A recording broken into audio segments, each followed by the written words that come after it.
தேர்தலில் பதிவான வாக்குகள் சுமார் 4,93,25,000 வாக்காளர்கள் வாக்களிச்சிருக்கிறாங்க. தற்போதைய ஆளுங்கட்சிக்கு வாக்களிச்சவங்களுடைய எண்ணிக்கை எவ்வளவு தெரியுமா?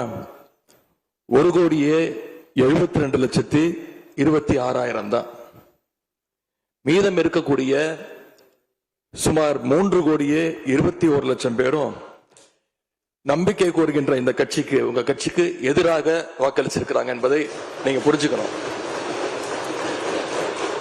அதாவது கிட்டத்தட்ட 65% மக்களால நிராகரிக்கப்பட்ட ஒரு ஆட்சி மேல எங்களுக்கு மட்டும் இல்ல, உங்களுக்கு வாக்களிச்ச மக்களுக்கே கொஞ்சம் கொஞ்சமா நம்பிக்கை குறைஞ்சிட்டு வருது.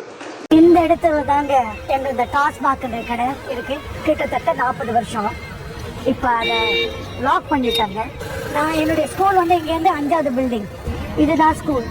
40 வருஷமா முயற்சி பண்ணிட்டு இருந்தேன் இதை மூடணும் அப்படின்னு சொல்லிட்டு. என்ன முயற்சி பண்ணி எந்த அரசாங்கமும் இங்க செய்யல. இந்த தாவேக அரசாங்கம் எங்களுக்கு பெரிய உதவியா, மிக்க நன்றி மாண்புமிகு முதலமைச்சர் அவர்கள். இது மூடிட்டீங்க. என் குழந்தைங்க ஆயிரக்கணக்கான குழந்தைங்க இந்த தெருவில் போயிட்டு இருந்தது. 6 மணிக்கு மேல அந்த இடத்துல நடக்கவே, வெளியில லேடிஸ் நடமாட முடியாது. நிறைய பேர் ரோட்ல விழுந்து கிடப்பாங்க எங்க தெருலாம். மிக்க நன்றி.